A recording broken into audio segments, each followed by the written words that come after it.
Alam niyo mga first timers, ganitong oras din yun. Nung araw na kinuha ko si Madonna dito sa Atimonan, Quezon. At ilang buwan na si Madonna sa atin? Paglilima na. Pero walang nagbago. Same lang. Ano siya dati, 5 months ago, hanggang ngayon, ganun pa rin yung top. Kaya ngayong araw, gagala tayo. Mga first timers, what's up sa inyo? Anong first time ang meron sa inyo ngayon?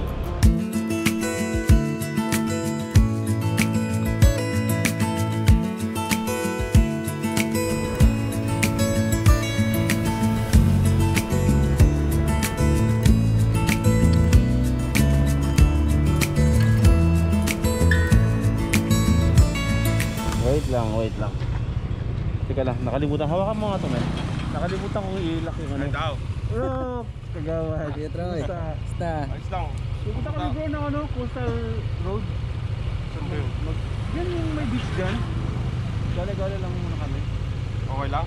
Oo. Hindi ka na muna kayo samahan. Medyo masama pa pakiramdam ko eh. Hindi ka pati kita matawagan. Hindi ko alam. Yun pa rin ba number mo? Naka-block yata ako sa'yo eh. Hindi. Ano ba ang traso ko sa'yo? Yung pa rin. Mahina signal. Congrats natin si Kagawad Troy kasi bago yung NMAX niya. Yo. Kasi kasama natin. Ha? Yun no? Ayun, wala. Si Paul, subscriber ko Boss. na sinamahan kami dito ihatid. Oo. Kasi umaya ano rin siya. So ano? Pero mamaya doon kami tutuloy. Alagaan ka namin. Ikaw! Ikaw sabi mo si Mami. Sige. Ha? Sige. O mamaya na lang, kita naman tayo. Oo. Hindi ko Okay. muna kayo samahan. O sige. Ha? Pagano ka muna. Malapit naman dun eh. Oo. Tingnan ko lang dito. Kuya. Sige. Ha? Sige. Boss, Ingat. ingat kayo ha. Okay. Chat mo na lang ako kung anong problema. Magsabi lang kayo kung meron kayong problema. Kaya ganyan yan kasi kagawa dito yan sa Atimonan, Quezon.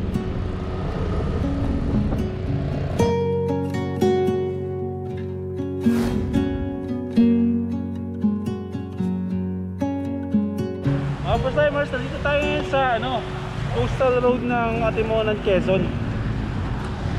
Kung saan nadaanan natin kanina. Sobrang nakakabigani yung lugar na ito. Tignan niya.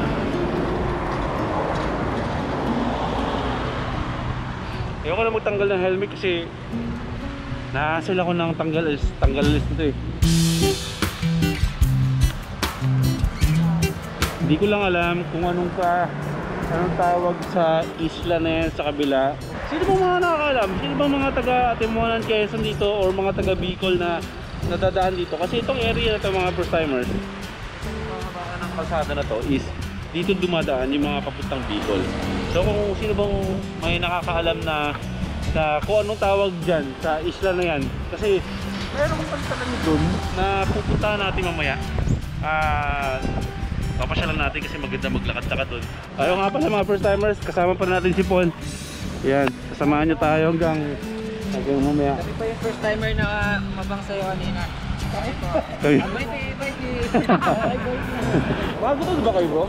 Gutom na rin kakain tayo, maghanap tayo ng pagmemeryendaan dito. Ayun dito sa Coastal Road na to.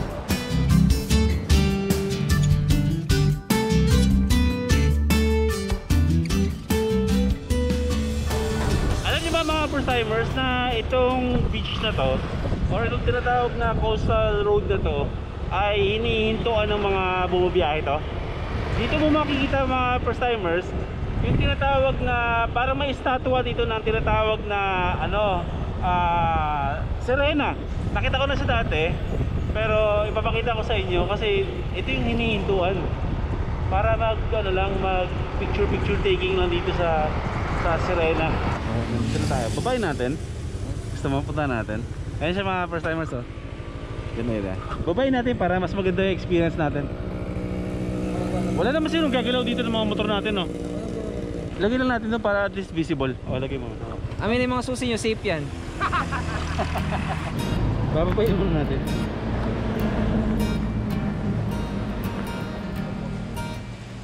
Solid.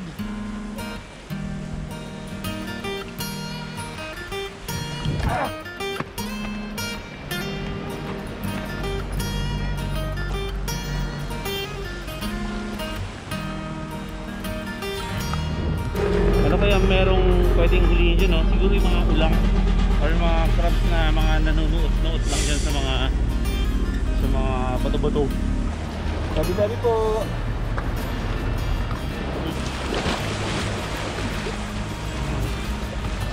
Ayun, may nakita akong crab. Hindi ko ma-imagine kung anong klaseng buhay ang meron ako kapag naninirahan ako sa ganitong klaseng lugar. Hindi ko alam kasi dahil alam niyo yan, may ako sa dagat at malayo ako sa dagat at nangangarap akong sana may malapit na dagat sa akin. Eh sana no, given a chance makatira ako sa ganitong lugar na hindi ko kailangan lumayo, sobrang kalmado lang. Upo ka lang doon sa dike, mag sightseeing ka lang nung dagat, kakalma na yung isipan mo hanggang sa lumubog yung araw, di ba? So, sige lang, akitin natin yung sirena. Kailangan ko mag-ingat kasi madulas eh. Okay. Pwede? So, try rin akitin to. Sa tingin mo kaya ko akitin? Parang hindi ko kaya akitin hanggang taas eh.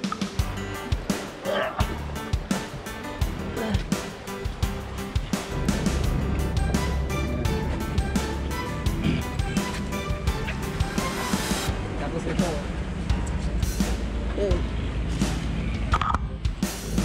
Kaya mo. Alam mo yung bababa niyan? Hindi.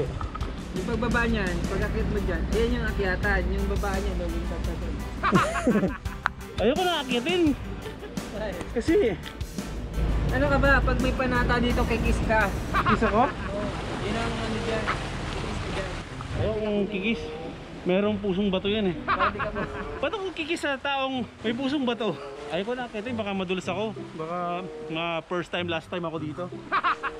Ito lang, ituturo ko lang sa inyo. Okay na. Nakalahati na ako sa inakit. Okay na yan. Yan siya oh. Yan.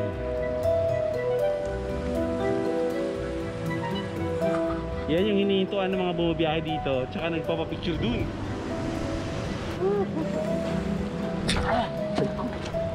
Oh my gosh.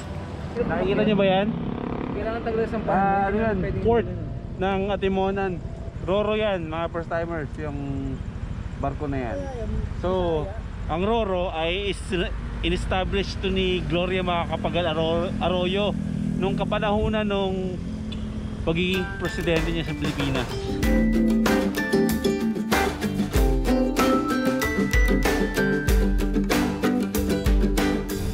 Atimonan feeder port. Tayo. Meron po akong tanong. Kasi di ba Roro po yun, di ba? Roro. Saan po papunta yung bangka na yan? Tsaka saan po papunta? Yan po isang isla, tatlong bayan. Anong tawag po sa islang yan? Perez, Quezon, Alabat, Quezon. Tapos yung pinakandulo ko sa Quezon. Ah, parte pa rin pala talaga ng Quezon. Top Quezon po, bali 10 bayan po itong Port District. Nahati po ang Quezon sa apat, first, second, third, fourth. Kami po yung Port District. Tapos nahati ang Port District sa 10 bayan. sa 10 bayan. Kasama po yung isla. Kasama yung isla. Galing no? Siya. Sige, maraming salamat po. Sige sir. Salamat. Gumagala-gala lang po kami. Okay na naman po, no? Wala po problema. Okay. Salamat, Just salamat. fun only. Okay po. Nice. Yeah. When you're nice to people, people are nice to you. Ano ba yun? Okay ka lang? Okay ka lang? Life is a winding road, no telling where it goes. Driving through days and nights, won't stop for traffic lights. Wala tayong sasayangin oras dito eh. Hanggat pwede at meron tayong iba-vlog dito, mag-vlog tayo. Maghanap tayo ng masarap na pwedeng kainan dito. Kakaiba dito man, no? Parang ano meron dito? Yung mga panahon pa ng mga Kastila, men. Yung mga building. Sig. Kagan, hello. Diba?